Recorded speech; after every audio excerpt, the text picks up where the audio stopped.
Hello, everyone, and welcome to another episode of the Crossroads podcast. My name is Bogdan, and I'm very happy to have with me here today Andre. Hi, Andre, how are you? Hello, I'm good. Hi, everyone.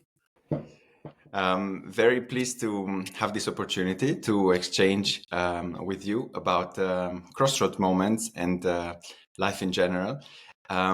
Usually, I would start with a question about a crossroads moment in your life. But since this year, I wanted to introduce a new tradition and start as an icebreaker with the question from the conversation cards of the Diary of the CEO podcast. Perhaps you are familiar with it. And it's a recollection of questions that the guests on the podcast left for the guest of the new episode. And it's basically, I think I'm using it also in my personal life. I think it's a very useful tool to reach a deeper level of relationship with other people. The cards are ranked according to level of depth, so to say, from 1 to 3. The number 3 being the deepest. Andre, I would like to ask you to choose a level that you would feel comfortable from 1 to 3. Let's go with three. All right, I like the spirit. And for level 3, we have 18 questions. So they are just as you see, I have them in the pack. Okay, I would like to ask you to say a number from 1 to 18, and then I will just pick the corresponding card. 17. 17. I like that. So I will just go backwards, the one before last. All right. So the question is the following. What is one aspect or feature of your life that causes you the most friction or discomfort, and how could you change or fix it? This is really deep. Okay.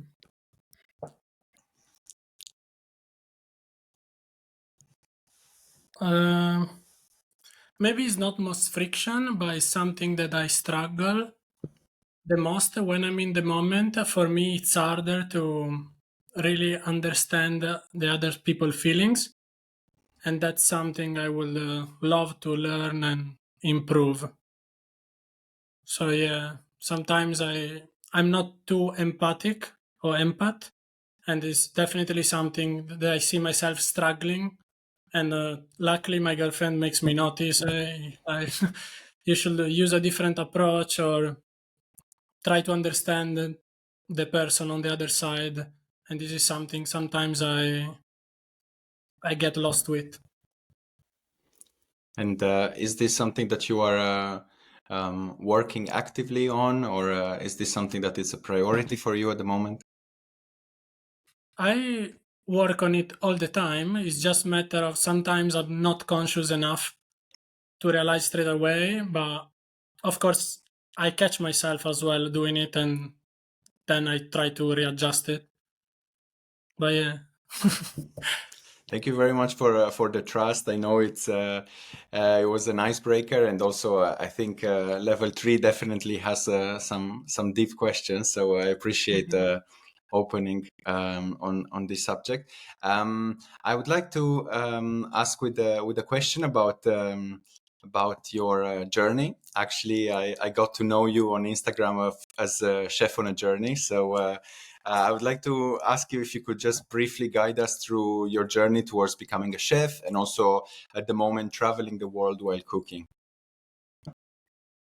Okay. Basically, I started my passion for food started since I was a kid. Coming from Italy, my mom, my grandmother, like we used to have dinner at the table all together. So my background, like my love for food, is starting from there. And then when I moved out from home, I thought that cooking in the kitchen could be something I could pretend to be able to do it. So when I went like to live in Australia for the first time or to London, I thought, okay, I can just pretend to be a chef because I'm from Italy. And obviously, I found out that was not the case. Mhm. I got myself a job in the kitchen and I started learning, but yeah, it's not enough to be Italian to to be a good chef. And then I had a few moments of people mentoring me that made me believe in myself, and then is when I started wanted to learn more and keep working more in the kitchen, learn, read about food, and I became kind of obsessed with it. And then I had another moment where I decided that it wasn't enough anymore for me, and I wanted to start more like inspiring people to take care of their body, be more conscious of what they eat and how they feel. So yeah, it all started from like since my childhood. Thank you very much for sharing this. And do you think at cooking as cooking and then generally speaking also well-being, as you mentioned, do you think of it as a calling? Is this your mission in life, you believe? I think is my mission for now, but I don't know what will be next. Now, maybe in 5 years, I will think of this as something little, and I can do more and give more to people. So I hope that I just keep expanding and learning and growing and give back more. And how did you find the courage to follow your dream? You mentioned moving to Australia and learning how to cook as a beginning of your journey as well. How did you find the courage to do this and just go for it? Was there someone particularly who believed in you and inspired you, or just mentored you? Or To be honest, I think I didn't have the courage when I went for it. I just didn't think too much about it. I literally jumped and whatever happened, happened. That was a bit of my philosophy, and I think it works. Sometimes you don't need to have that much courage to accomplish things. You can just try your best, and if you keep trying, at some point you just gonna learn. Believe in myself, I think the first one who believed in myself is definitely my little sister, Alessia. She's like my biggest fan. So whatever I ever told her, she was like, "Yeah, you're gonna do it," and she always believed in myself. But yeah, she wasn't the one that made me go out from home or travel, nothing like that. But she was always very supportive, and I thank her for for this. It was good. and at the moment, in which phase of your journey would you say you are at? So you've been working on honing your skills at cooking and traveling. Which phase of this journey you are at? Uh, if like if I'm right, and I hope that I'm right, I'm just at the beginning. If nothing bad happens to me, I think I just started and I'm still figuring it out on the go. And even if sometimes I'm very confident or sure with what I think, I'm also sure that I'm probably gonna change my mind about something that I believed so true in the years coming. So I see myself still at the beginning.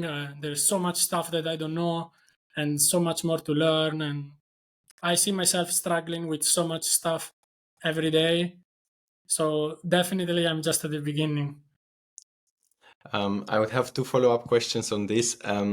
Let's start with the first one. Is there Mhm. a specific skill or aspect that you are pursuing more than any other at the moment, something that you're focusing and you really want to improve in 2024 or just in these first months of the year? Something that I'm really working on is my YouTube channel. Now I start getting a bit bored with Instagram and the short format, so I jumped into YouTube, Mhm. and I find out that it's way harder than I thought. There's so many skills involved that I don't have yet, but I'm really working on it, and I hope to get somewhere soon. I wish you all the best in this pursuit. I know Thank you. from my own experience as well that it's definitely a journey full of things to learn. Related to this, also you were mentioning that you have also several challenges that you work every day. Can you mention some of them that maybe no one sees behind the scenes? Behind the very nice places to which you travel, and also a high number of followers that you have on social media. What are challenges that the ones that you care sharing, of course, that you face every day? I think my challenges are not too much different from any other person challenges. I don't think the followers or the places are gonna be able to make a big difference in the challenges that comes to you. Definitely, I think the biggest challenge for me is earning money on the go.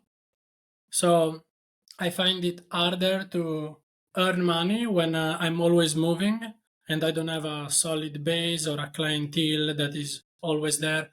When I used to live in Australia and I was living there, it was way easier for me to build relationships.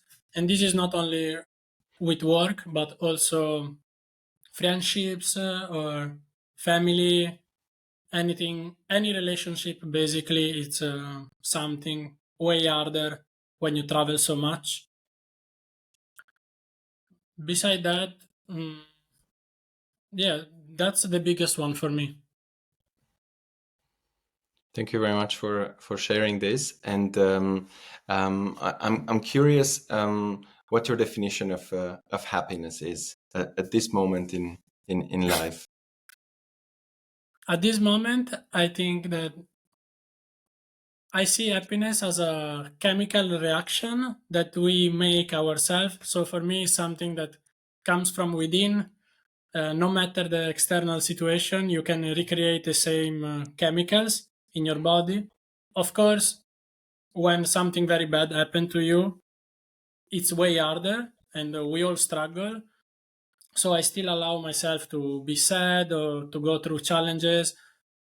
But for me, it's important to remember that I can always generate happiness no matter what, no matter my circumstances, no matter where I'm at. And yeah, this is not to say that if you struggle with something, you cannot like create distance and try to change the place where you at or the people you are surrounded by, but still remember that you're making everything.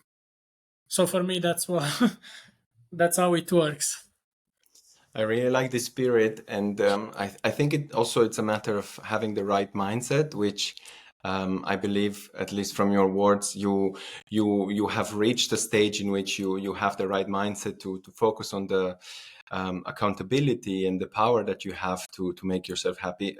Do you have any advice or on how others could think of this or rethink their current situation and try to get closer to this mindset as well? Listen to a lot of positive affirmations, morning affirmations.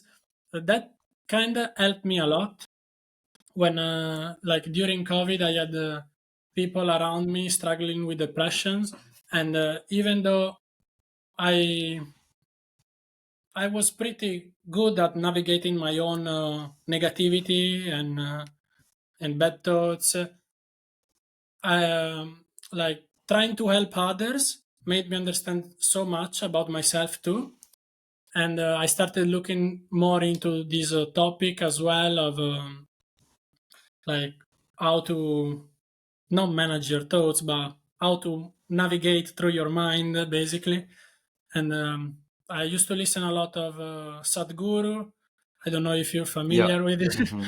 which can sound very annoying, but once you start understanding what he really means, it helped me a lot. Also, positive affirmations. I listen to affirmations every morning. I do breath work that also really helps me with my mindset. But yeah, it's just a matter, I think, of something will click in your mind that you will understand, oh, that's what it meant. And for me, this refers to I don't know, there is a sentence, a quote that Sadhguru always said that got really stuck with me. And it's like, what happened 10 years ago? Are you still suffering? What's gonna happen the day after tomorrow? Are you already suffering? You're not suffering life, you're suffering the two greatest faculties that human beings have, a great sense of memory and a fantastic sense of imagination. So use these faculties to navigate through life, but don't suffer them.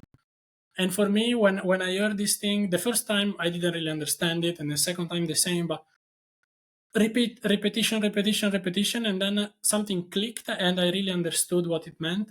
And for me now, every time I see myself struggling, I'm trying to think, okay, is this, I'm thinking about the future, I'm thinking about my past, or is this in the present moment?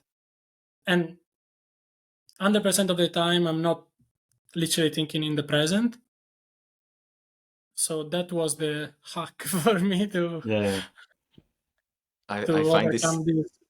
I find this really inspiring and really hard, at least for me also to stay in the present. Thank you very much for sharing. I definitely think it's a very useful advice, and yeah, I think we all need to listen and re-listen to this Mhm. to get It's closer very to hard living for in. me too, still. Yeah. Like, I think it will be hard for everyone because, of course, we cannot be conscious all the time. But when we catch ourselves, we can switch and start to be more in the present and hopefully feel better. Do you also practice meditation for this? Is that something that helped you in the past or at the moment? Uh, yeah, I do practice. Maybe not too consistently, but there are periods that I practice every day and periods that I don't. But I'm trying to always be meditative, no matter what I'm doing. Even when I used to work in the kitchen and I was trying to get into meditation and this stuff, I started like, even if you're washing the dishes, try to be in the moment and I don't know, watch the water going down the sink and feel the soap in your hands, or maybe you're just, I don't know, slicing something and you really feel what you're doing. So for me, meditation is also about a way of life. No matter what you're doing, is when you are really focused on the task that you're doing, you're becoming meditative. And even I used to do skateboarding or to play instruments. For me, all this stuff is like meditation basically, because you really have to focus in something. So my meditation practice always changes, I can say. Thank you very much, Andre. I can definitely say from my side that you inspired me with your content, and I want to thank you for this.